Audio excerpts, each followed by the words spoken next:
Welcome to Balanced Life with Debbie Carlin Boyle. Conversations connecting to a healthier you. The show that gives you all the latest and greatest health and wellness information to inspire you to live a life of balance and joy.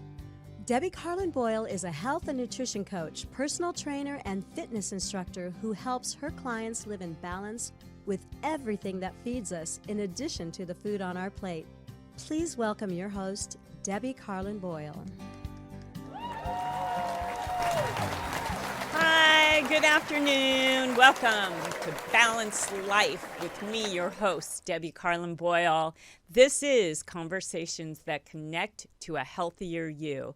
I try to highlight people and services and products that have to do with your health and wellness and well-being so you can live a life of longevity with quality. And we have a good discussion for you today, an important discussion that I think applies to everybody, and you'll be surprised even if you think it doesn't apply to you, it actually does. So I hope you stick around. I have a very knowledgeable guest, and I also encourage you to ask a question. You can either do that by going to my Facebook page where I'm streaming live like right now, or if you're watching this on Facebook after the fact, you can ask a question or make a comment, and myself or my guest will get back to you. I also encourage you to go to my YouTube channel where I have many shows that talk about many different things within the health and wellness field, and you can ask a question or make a comment on any one of those shows there as well. Also on my Instagram, and there's sometimes even up to 2-3 years after I do a show, questions come in and I get a hold of my guests and they answer those questions for you. So, and during the show, if you'd like to make a call here, we would love to have you call in. So the number here is area code 323-524-2599. Again, 323-524-2599. Call in anytime with a comment or question about the show we're doing today, because we would love to hear from you. These are conversations, and it's not just between my guest and I, it's with you as well. I also invite you to go to my Facebook page, which is Balanced Life by Debbie, DEBI.com. And by going there right now, a pop-up will come up, and it's a 3-day free detox. And it's for the winter. Sometimes in the winter, to stay warm, we overeat, we don't sleep enough, and we don't exercise enough because we get a little more lazy in the winter and we have shorter days. So this is a great tried and true detox. It's worked for everybody I know that's tried it. All you have to do is just hit that you're interested, and it will pop right back into your inbox, and there you go, you have it. So I invite you to do that. I'm also a personal trainer and a fitness instructor and a health and nutrition coach. So I work with individuals, I work with groups, and I do workshops online, I do in-person talks. So anytime you have a question about health and wellness and longevity, joy, quality of life, I'm your gal. So I invite you to go there. You can get a hold of me directly, and we can talk about, I do free 1-hour intakes, so we can talk about anything that may be on your mind, maybe losing the COVID-15 or the 15 plus, or getting started on an exercise routine, or just getting more sleep or joy in your life. I can help you with that. So I invite you to go to my website and check it out. All right, we're going to get on with the show today. And again, I thank you for joining us, and I hope you become part of this conversation. So today's show is about grief. And grief is a word that we never want to have to confront. Yet it's pretty much inevitable that sooner or later you will. Grief is the natural reaction to loss. Grief is both a universal and a personal experience. Individual experiences of grief vary and are influenced by the nature of the loss. Melinda Chinen is an ICF certified grief coach who supports individuals across the United States through unimaginable loss and life changes. Coaching is an art form to her, and Melinda is intuitive and mindful in her approach with each unique individual. Melinda believes that once we aren't afraid to fully grieve, then we aren't afraid to fully live. Clients have described their time with her as life-changing, and that coaching has allowed them to rebuild a new normal that they did not think was possible. Through her offerings, Melinda's mission is to help each person realize that their ability to trust themselves through grief is the key to thriving and getting through everything life hands them. So let's talk about navigating grief. So will you please welcome to the show my guest, Melinda Chinen. Hi, Melinda. Did I say your last name right? You did. Thank you for that beautiful introduction. Thank you. This is all about you because you're helping people in quite a miraculous way, in a wonderful way. And I know there's a lot to you, and you've got a background to show how you've kind of come to where you are today, which we're going to talk about a little bit, if you don't mind. Welcome. And will you tell us a little bit about yourself, where you're from, and what your childhood was like, and what led you to become a grief coach? Yeah, totally. It's funny. I was just talking to this with a friend, so I feel like I can really remember the path that paved me to this moment. So originally I'm from Oahu, Hawaii, and I've been living in San Diego, California for the last couple of years, but I really consider Hawaii to be home. I was a social worker before I was a coach. And I never thought I'd end up as a coach. I started as a life coach first, and I still life coach, but grief coaching has definitely become my passion. When I look back, the first moment I knew I wanted to work with grief and people who are grieving was when I was 15 years old. And it was from reading a book that changed the course of my life. And I have no good explanation other than I could just intuitively feel that that was what I needed to do. But I brushed it off, and I was like, I think the only way for me to work with grieving people is if I was going down the medical field, and that's not what I want to do. So I let go of the dream. Can I ask you, was the book part of a curriculum that you had in school, or did you read it because someone you loved was not doing well and didn't have a good prognosis, and so you wanted to understand what was going on? Or did you lose somebody close to you? I'm just curious, because it's a young age to know you want to help people. Yeah, so the book is called The Wheel of Life by Elizabeth Kubler-Ross. She's famously known as the woman who invented the 5 stages of grief. Right. But no, my dad's an incredible man, and he's really spiritual and open. He was a social worker too before he retired. And he just was like, Linda, I think you'd really enjoy this book. Just give it a read. And it was that random. Wow. I put random in quotations. Nothing's random with him. But it really gave me like a purpose and just intuitive clarity, which I didn't really have facility with before. I don't know how to explain it. I just knew. You knew. Yeah. And being a social worker, I mean, reading the book and then becoming a social worker, you were sort of meant, innately we sort of know what our paths that we want to take, what it is that has influenced us in our childhood that allows us to move forward into wherever we end up. And social work is probably part of why, from reading that book, that you ended up wanting to help people. Yeah. And honestly, I thought that because I would never get to work with grief, assuming it was just, like it would require me following a medical path. I was like, social work is good enough. Like, I will find a way to be of service there, but I really didn't know how I would end up with grief. And then when I was 24, my best friend passed away. And that was an event that really gave me the experience of full-blown grief and how it can change your life. Did you Something find that that the book, that like some of the aspects of the book were really helpful for you to help understand what was happening with your best friend? Was she sick for a while?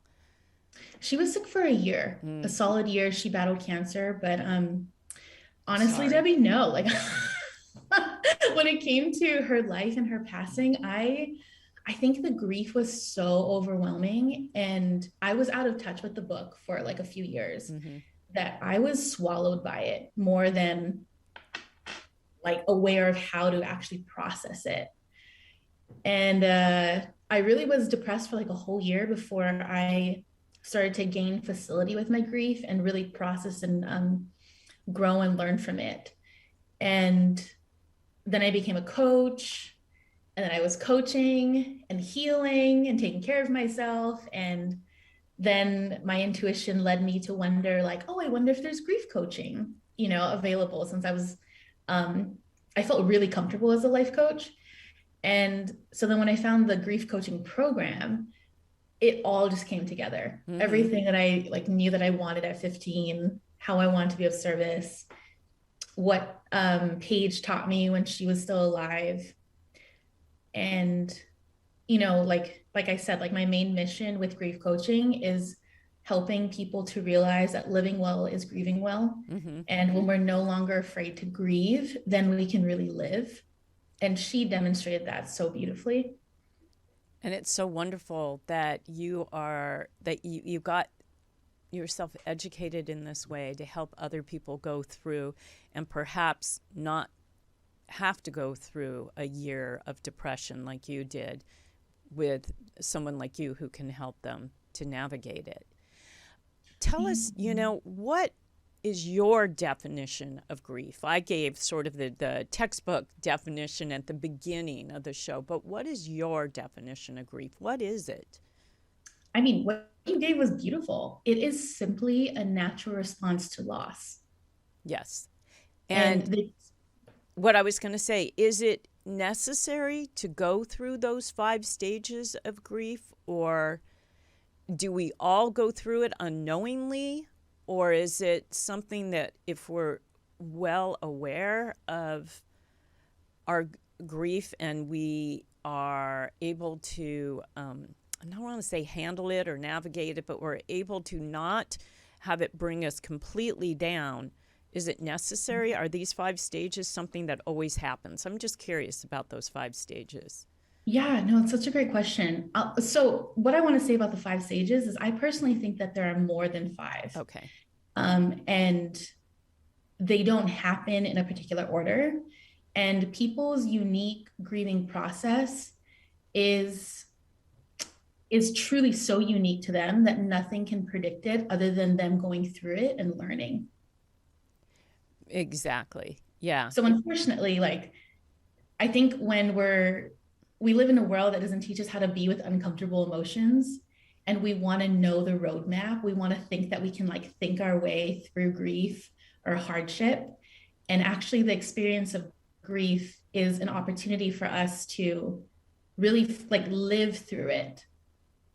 And how do we do that? Because it's really important to our well-being. And how do we, I mean, I'm kind of jumping ahead, but how do we process? How do we live through it? I mean, I think about, I lost my father at a really young age. So I was 20, my father was 46, but he was sick for 15 years. So I wasn't only grieving when he did finally pass, but all those years that he was so sick and deteriorating and being so young, and watching all those years. He got sick in his 30s. So watching all those years of him, I mean, I knew there was going to be loss, but I didn't know how to Yeah. process it. I was obviously very young. I had younger brothers and sisters. So Oh, they wow. were, I mean, they were super young when he was sick and subsequently passed. So that was my first experience in being in a room when someone passed and not knowing Wow. where to go or what to do. So when I got into college, I was in college during the time, so I took that grief class, and that's Oh, where you I did. read all the books from Evelyn Kubler-Ross. And so, but it was a long time ago. I mean, I graduated college in 1980, so this was a really long time ago. But I do know at the time it was helpful to just educate myself and to just read. Back then, there weren't groups. There wasn't necessarily even therapists that you could go to for that, especially for, a young adult like myself. Now, of course, and there was definitely no coaches. There was no coaching groups. There were no works. There was nowhere to go.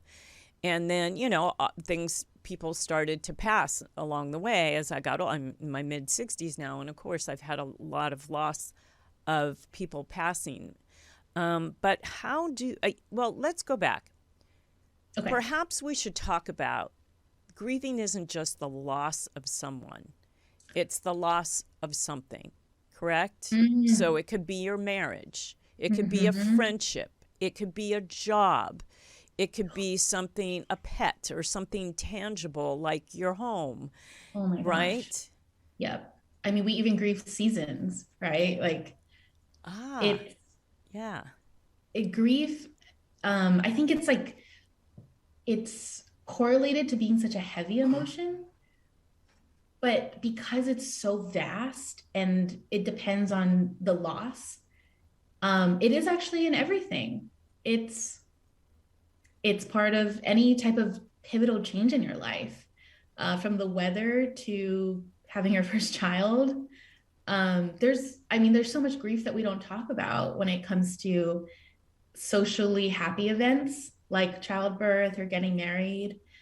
There seems to be no room for us to talk about the natural grief that may occur because of such a big change to life. Mm-hmm. It is. It's a change. And it's interesting because you think like around the time my marriage ended, and it was a long-term relationship, it was a 34-year relationship. So that was a loss for me. I had lots of good friends and family that were surrounding me to help me because I was grieving the loss. Because it wasn't just the person that's out of my life now, but it's the family dynamic that's gone. But around the same time, a year earlier than that, one of my very close friends lost a daughter who was murdered, basically. And she was the one who was really attentive to my loss. Yet her loss, I thought, was so much more, extraordinary and so much more.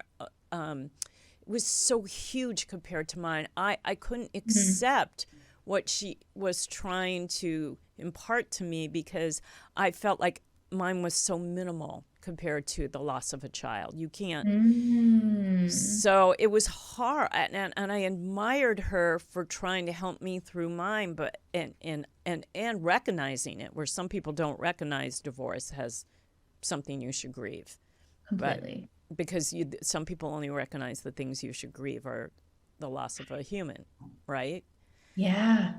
So I and when I think about, I'm sure many people can relate to this. When I think about the loss of a child or the loss of, in my case, a grandchild or something that I'm so close to, for me, I would pass the grief stage, and I can't even imagine going on with life, and I've had several friends that have lost children, and one more recently, and yet you have to. How does one do that? How do we work through this, our grief? I mean, it's such a beautiful and big question because I can't even tell you. It's so personal to the individual, but the things that I know for sure is when we find community and support, we no longer have to carry the burden of grief alone. And that's something I've noticed that occurs a lot with the clients that I work with. They were always the strong one in their family and friend groups. So they never knew how to ask for support or look for resources and implement them into their life regularly so that they have a space for their grief. Mm-hmm. You know, like when the Space. loss happens, there's like a few weeks that we understandably allow people to be with their grief. And then, you know, our worlds move on, but theirs doesn't. And they're wondering why, like, why my life looks the same. I've returned to things, but why does everything feel different? It's because they have to recreate a new normal now and they don't realize it. Right. That's And going to they be need that support. so difficult. I agree. Mm-hmm. You know, we have a phone caller. So, Yeah. caller, are you there? Caller, are you there? Molly. Yeah, Oh, I'm hi, here. Molly. How are you? Thanks for calling in. Molly, do You're you welcome. have a question for myself or Melinda today? We're talking about grief, or even a comment. Yeah. So actually, intersect. Molly is someone that I've been working with Okay. as it pertains to her grief, and I asked her to call in to share more about what coaching has been like. Oh, perfect timing, because that's what we were talking about, reaching out during, if you're grieving. What has that been like for you, Molly? My son passed away August 28th, 2020. It was unexpected. It's been up and down. I'm sorry. This year, I'm having better days than the first 2 years. But I was when Melinda called me and asked me to join this, I was telling her that for the last 2 days, I don't know, I just cry uncontrollably. Mm-hmm. It just comes out of the blue. I miss my son. He was my only son. Mm. And I just miss him so much. He was such a light in my life. And it's hard. I can But imagine. Her, the grief counseling that I'm with Melinda is helping me a lot. I'm glad to hear that. I think I started with her in, if I'm not mistaken, November. Let me look. November. This It was funny because we were doing individual sessions, just she and I on the phone, and then it was a Wednesday, and I was picking up my mom from a doctor's appointment, and she had called me and asked me if I wanted to join this group. And I asked if it was,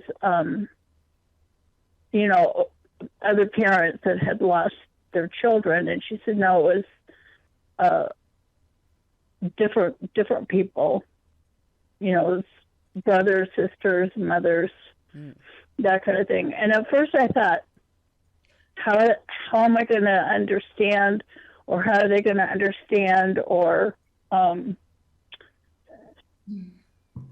relate to me? Will it work? And surprisingly enough, it is working. So it's been really nice. I'm so glad to hear that. I'm glad to hear that you have something. We were just talking about how to have a resource to reach out to can be so helpful. Melinda, how in the group, what is it that you tap into? What are you able to do to help people in your groups? So this was a 6-month grief group journey that was totally birthed from people like Molly and my intuition. Every week, we look at a different topic within grief that we don't normally talk about in society. And something I've learned is with the integration of talking about anger and like, how are you expressing or not expressing anger? Or what are the lessons that your loved ones left behind? how has that changed your life? How are you using them? Using those topics and then giving the space for Molly and the other participants to speak directly about their pain and their memories, that allows people to grieve well. So it's like really giving the space for people to feel their pain or feel their joy and their longing and expressing it. That allows the sensations that stay stuck in our body feel relieved. Mm-hmm. Yeah, because that can physically make you sick. I mean, there's a physical. Yeah. Molly, are you still there? Yes. Oh, okay, just wanted to make sure. I have a new kitten, and he will not leave wires alone, and I'm trying to get him out of my room so that I can. Sounds like my granddaughter. My granddaughter, all she ever wants to do is play with wires. She has toys that are meant for toddlers, and all she does is go for wires. What's up with that? Dogs and cats and grandchildren. Molly, Yeah. I want to thank you for calling in today and to sharing your grief and sharing your loss. I'm so sorry for that. I'm really happy that you were able to find and connect with Melinda. And I wish you nothing but the best moving forward. Thank you for calling. Yeah. Thank you, Molly. Well, it's funny because I didn't know Melinda. It was one of Michael's friends. She reached out to me and she introduced me to Melinda. And I didn't even know this friend of Michael's. His friends have been amazing to me. So. Well, you were meant to I'm just grateful that Sarah introduced me to Melinda.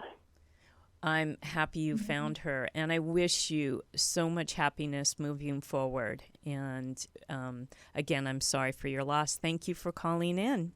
Thanks, Molly. You're welcome. Bye now. You're welcome. Wow. So that's tough. And you are, you're like a little angel helping people be able to deal with such devastating.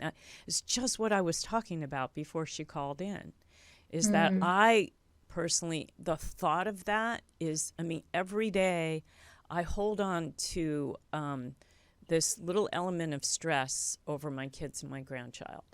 With everything they do, every time they get in a car, I can't quite just let things be. I am, a worrier by nature, but when it comes to, I don't know, I hold them so dear, which I completely can relate to Molly. It was her light. It was, this was her only child. I mean, and like I said, I have several friends in the last 15 years who have lost a child and watched them actually do wonderful things after a period of time in the memory of that loss. Wow. And one of them is the girlfriend I was talking about who tried to console me during my divorce. And yet I thought, I felt so guilty, but you were talking earlier about the stages you go through, and when you are able to do something with that loss for the greater good, even if it's just your personal greater good. I have witnessed that throughout these losses. I lost my nephew. Wow. I want to say it's been 11, 12 years now, and he was very young. He was just 30 years old. And, I know we all were we didn't know how to handle. This is another question I have for you. We didn't know how to, what we could do, how we could be of help, service, what we could do for my sister, because the loss was so overwhelming to her. Totally. And, again, this was a while back, and I don't think there was grief coaching around at that time. I know she was getting some help, but I don't think there was coaching going on. Coaching is new, and grief coaching is extra new. Yeah. To our society. But I think too, like, our society it's shifting from survival to like a culture of surviving to thriving. Like we're starting to see like, oh, we can make life on our own terms. That's so much of what Brene Brown's work has been for me. And it's, have you heard of Brene Brown? Oh, yeah. I like, listen to her totally podcasts every once in a while. And I've read some of her articles and stuff. I've been on the website. I have not read any of her books, but I should. Oh my gosh, it's so you. It's and she actually, I'll send you a clip later, but she talks about how joy is the most difficult emotion for humans to embrace. It's actually not grief or like anger. It's joy because it's so terrifying to lean into. Because what if the other shoe drops? What if I lose my child? And so we forebode it. That's what I was just talking about. Really wanna, yeah. like, You're always waiting for the shoe to drop. You're right. I want to talk about that. I want to talk about helping people through their grief, whatever kind of grief it may be, has a friend, has a family member, what we need to know and do, and then everything else surrounding that. But we're going to take a quick commercial break, and we'll be right back in 1 minute, okay? Sounds good. If you have a business, you need a website. What's the best way to get a website up and running? Choose a website hosting company that makes it simple, like Pear Networks. Pear has over 20 years of experience managing the entire digital ecosystem for thousands of online businesses all around the world. Pear makes it easy for you with do-it-yourself website building tools and features, including simple drag-and-drop page design. And they have guaranteed U.S.-based support technicians to help you whenever you need it, 24 hours a day, 365 days a year. Right now, when you sign up with Pear Networks, that's P-A-I-R Networks, you'll receive 1 month free of web hosting. See for yourself how easy it is to build your website for free. Visit pear.com/free to get your first month of website hosting for free by using the code QUICKSTART, uppercase QUICKSTART. That's pear.com/free, promo code QUICKSTART to get started today. All right, welcome back. Welcome back. Thank you for joining us today. If you're just joining us, we're talking with Grief Coach Melinda Chinen, and we're having quite the discussion on how to handle grief, whether it be your own. And now we're going to pivot just slightly and talk about how to help somebody else through their grief, no matter what their loss might be, and how to be a good friend or how to be a good family member, what to do, what not to do, are there rights or wrongs, and that kind of thing. Yeah, I love this question because we don't talk about it enough in society. Like we don't even talk about how to help ourselves. So no wonder we don't know how to really be with other people in their grief. The thing I love most about grief, and I don't mean to romanticize it, because grief itself is terrible, right? Loss is terrible. But the thing that I notice that it invites people into is being honest with themselves. And so the best way for family and friends to support people who are grieving is to be honest with the grieving person. Like, hey, like I noticed that you haven't been eating the last 2 weeks. Hey, I notice is like a great way to like just share what you see from a non threatening place or judgmental place. And that's like really the thing that the person grieving needs. Like emotionally, they were just hit by a bus. And so we may not see the impact of being hit by a bus, but you can best believe that they feel it. So really being a conscientious friend or family member to point out like, hey, I noticed like you seem to be shaky a lot of the time, right? Like what do you need? That's the first step. A grieving person is more likely to recluse and not ask for support or not know that they need it. And so it really takes family and friends not being afraid of where they may be defensive or unsure of their own needs, and standing for that person to really care for themselves in this time. A grieving person will not ask you to check in twice, but it would make such a difference if you did. Yeah. So keep checking in with your people.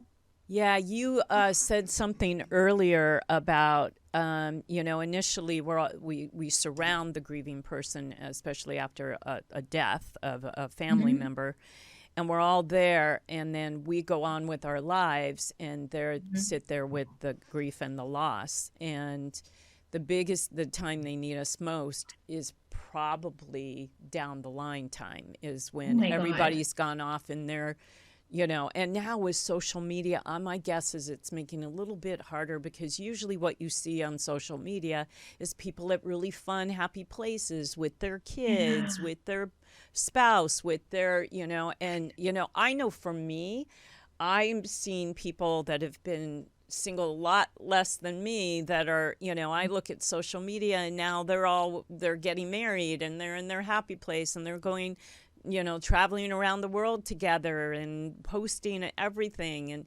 And I still think, it takes me right back to my loss. And I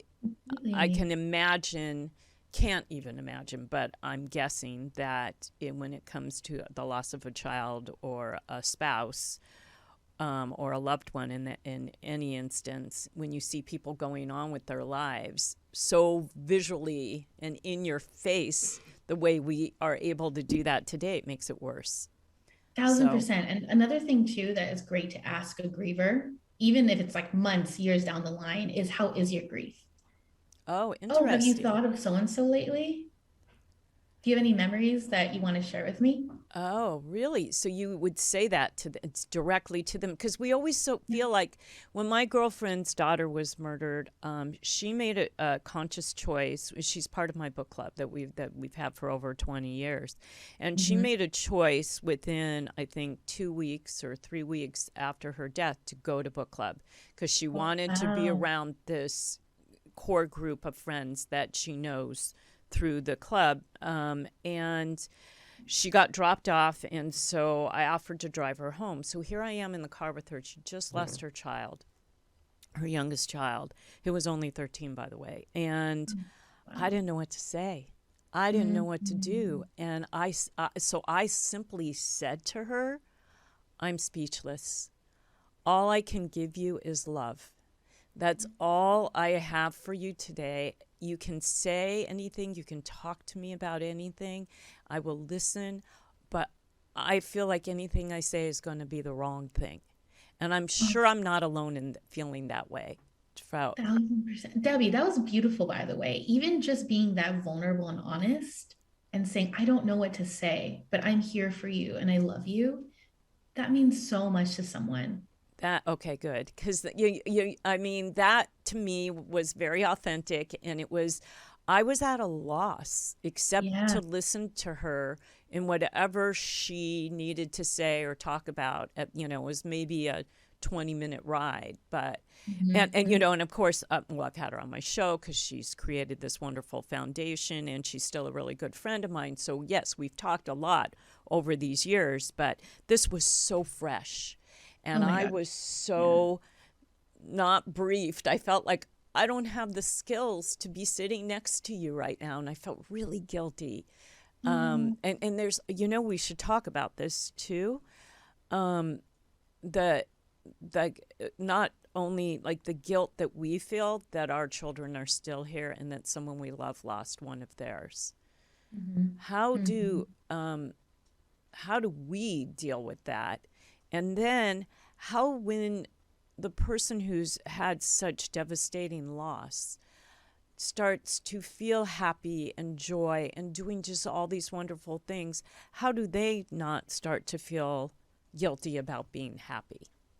Oh, wow. Okay, I want to start There's there two. first. It's a two-part question. I know. It's so good. You're blowing my mind with your amazing questions. I want to answer the second one because I'm so present to it I with bet. like who I'm working with right now. And it's a stage of the grieving process that no one really talks about, which is the happiness guilt.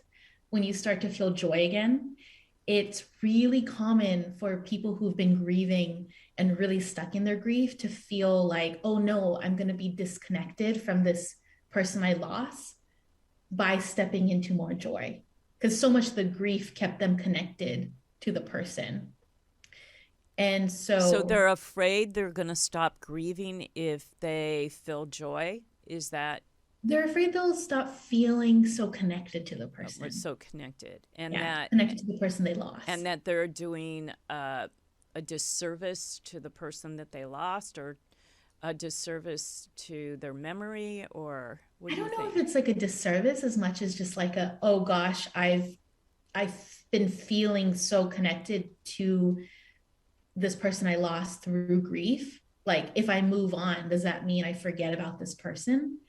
If I move on, does that mean that like I can fully like live? I don't want to go back to my life without this person, right? Like, it's so complex what happiness, guilt, and when we let it in, when we let joy in again, will do to us. And so what I would say to that is just being aware of those moments. And again, I really think support is so crucial for this process, because without support, we're not aware of like where we will like continue to put up blocks from our growth. Even if we're ready, like we may just succumb to the fear of, well, the internal story I have is that I'll no longer feel connected to the person I lost. Mm-hmm. But you'll find, if you are willing to lean back into joy, that you can feel that person even deeper, that your grief is allowed to transform. And it doesn't mean you're less connected to the person you lost. That's good. That's amazing that you can help people see that and help them work through that and understand that, so they can open up to allowing themselves to feel like they're living again and still not lose anything in the memory or the connection that they have to the loss. Exactly. And I really think that's like the art of life, is can we hold both joy and grief in the same hand? You know, like a joyful life isn't just like, that's not what makes a successful life. It's a full life that makes a life worth living. Right. A life that doesn't leave you stuck in one place, that is taking your joy, is actually stripping you of happiness and joy. And it's just so amazing that you help people through this. And then on the other end, there is a guilt factor, you know, that because I have so many friends that have lost children and a sister that lost a son, and there's this guilt of happiness that says to me, you know, I'm so lucky. Does that just come with counting your blessings and your gratitudes? You know, I do gratitude meditation and stuff. And, or does it, but there's still part of me that when I'm around any of my friends or my sister that have lost, you know, a child or a spouse, that I'm not quite sure, I feel guilty.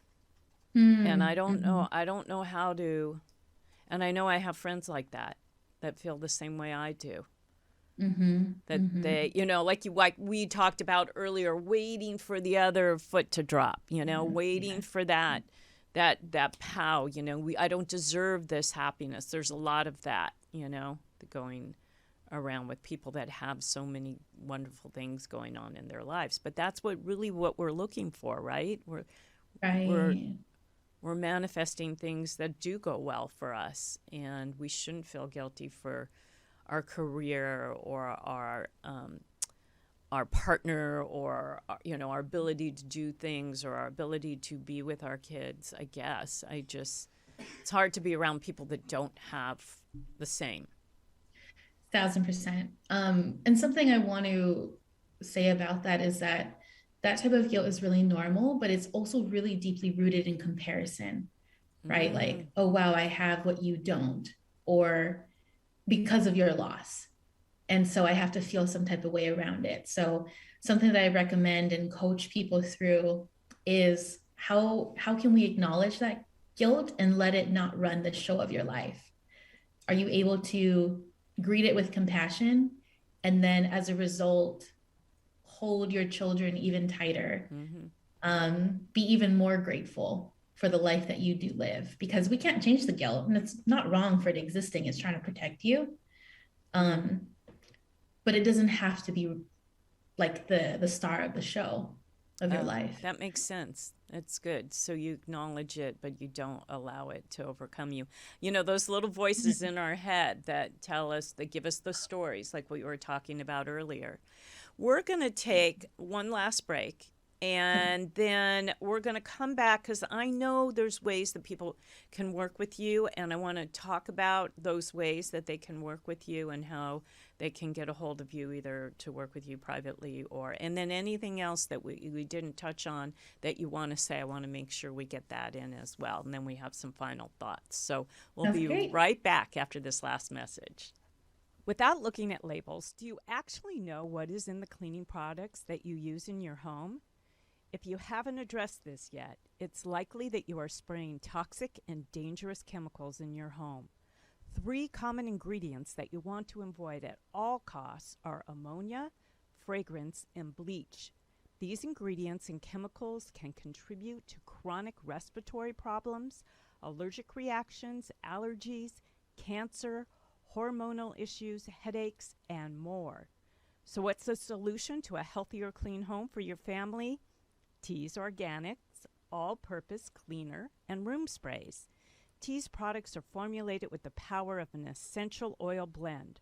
Her all-purpose cleaner gives you a clean surface, shower, toilet, or simply just use it to spot clean or dust, and all without harsh chemicals. And to make it even better, Tea's Organics all-purpose cleaner uses 100% organic essential oils and has a sweet yet spicy herbal aroma with hints of citrus. Imagine a fresh, inviting scent and sparkling clean home that you know is free from toxic, potentially harmful, and cancer-causing chemicals. I use these products, and I can personally attest to all of the above. And right now, enjoy a 15% discount by applying 15DEBBI, DEBI, to your order. So check out these amazing products by Tea's Organics that are healthy for you and your home.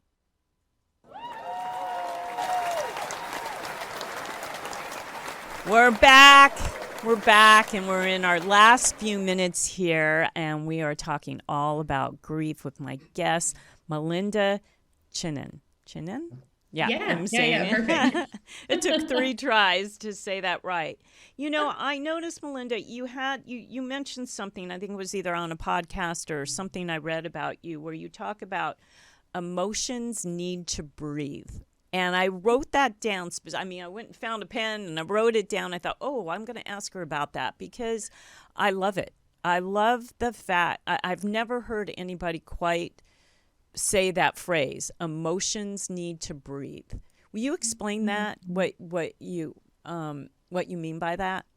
Oh my gosh. Yeah. Thank you so much. I forgot that I said that, but I firmly believe it. Someone once said to me, like, we are sensory beings first. And so much of our emotions are either trying to tell us something really wise about what we're experiencing in our body, or they're just clustering energy that we're storing. And if we don't acknowledge, they can stifle how we live and express ourselves. So I am a firm believer that there's no wrong emotion, there's no bad emotion. And when we start to judge emotions, that's when we start to limit and cap our true nature. So much of like you learning to let your grief breathe, in return, you let joy and love breathe just as deeply. I love that. And really, you're not saying, you don't help people stop grieving, because that's not the point. You're helping people live with the grief, correct? Yeah. And yeah. make go ahead. I'm so passionate about this. I'm so sorry, Debbie. No, Yeah, go. when we numb our capacity to grieve, we numb our capacity to feel love and joy. And do you find that, and you hear about people that have just shut down and won't allow themselves to grieve? Oh, yeah. Yeah. I mean, dare I say, it's part of the stages of grief where I feel like everyone goes through it, whether it lasts for an hour, a day, 5 years, 50 years, right? Like that's the most unfortunate circumstance, is when people become hardened as a result of not letting themselves feel. Right. That's what we don't want. That's not living. Right. Not really and you're living. here on this earth, and that's probably not what the deceased person would want for you. No. You'd have to guess. You have to live in their legacy, live in their love to you through how you live on this, during the time you're here. That's what I would imagine, but it's hard. And thank goodness there are people like you that can help people get through that and start living again. And I know you've got something coming up that people can join if need be, and how can somebody work with you as well? Oh, yes. Well, I work with people in a one-to-one capacity. So I am actually newly looking for new clients who want the one-to-one support with their grief in their life. Like, even if they are still functioning well in their life, but they know deep down they have unacknowledged grief, it's perfect, because when you work through your grief, then you can choose your life powerfully instead of working on top of your grief or ignoring it and pretending to just think like you can just do life without acknowledging this piece of you. It restores ownership, and I integrate my life coaching skills into having you like choose your next steps powerfully while living alongside your grief. So that's my one-on-one practice. The things I'm really excited about, though, is my grief group. So I started this program, which Molly's in, called Rising. And it's a 6-month program. Yep, there it is. When we embrace our grief, we embrace all of life. There are 3 group calls each month. And what people can expect to receive are tools and practices for navigating your grief and really actually cherishing your loss. You'll see from that picture that the 6-month program is broken up into 3 segments. The first 2 months is about being a seedling again. Like, life is weird. It's not the same without this person. You may still be going through denial and bargaining. And it's really breaking apart all the preconceived ideas you thought grief was and who you thought you were going to be in this process. It's breaking down that there's not a right way to grieve. And it's reintegrating you into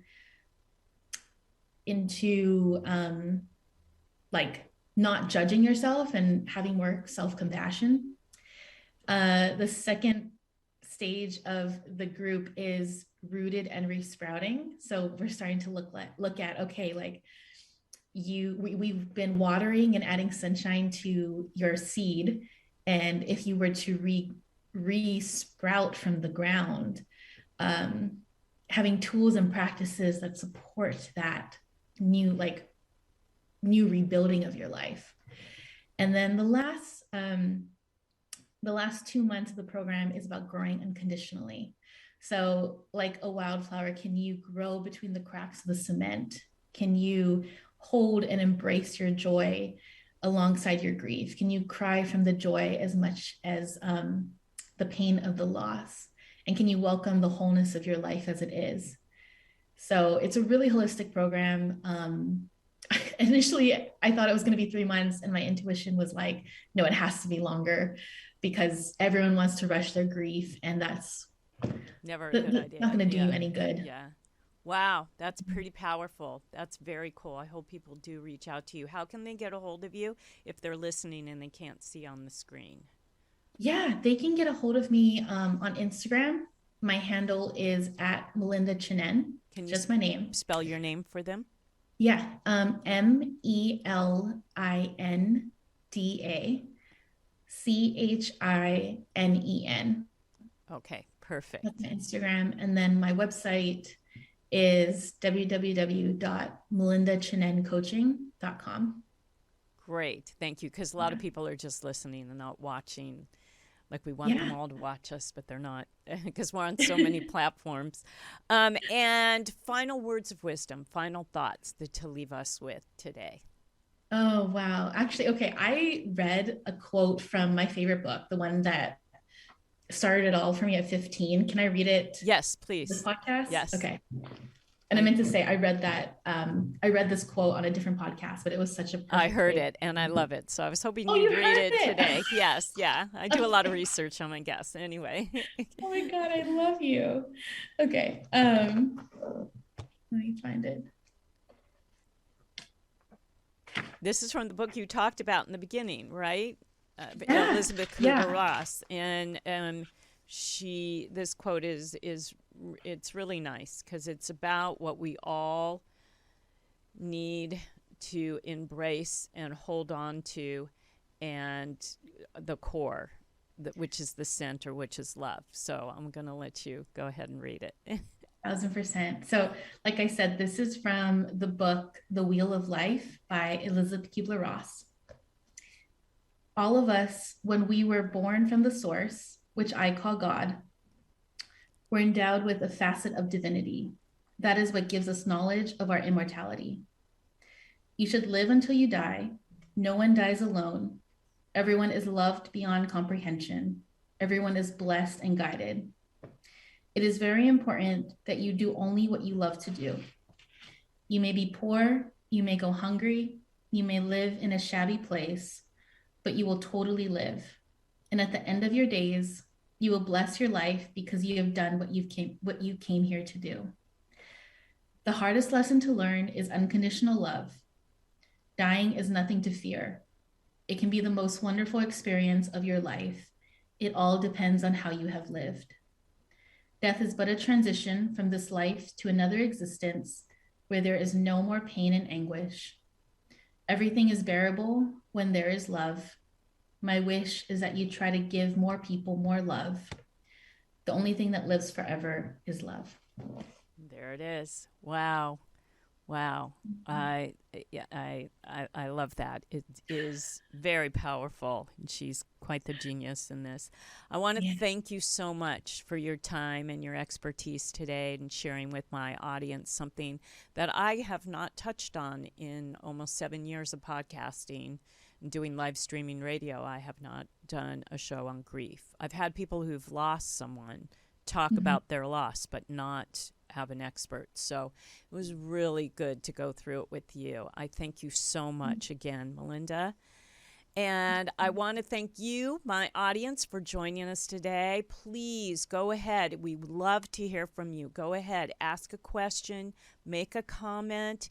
Go to my Facebook page, Balance Life by Debbie, or to my Instagram, Balance Life by Debbie, and ask us a question. We'll get back to you. Make a comment on what you thought about the show today, all right? And remember to keep going out and having those conversations that connect to a healthier you. Bye, everybody. Bye.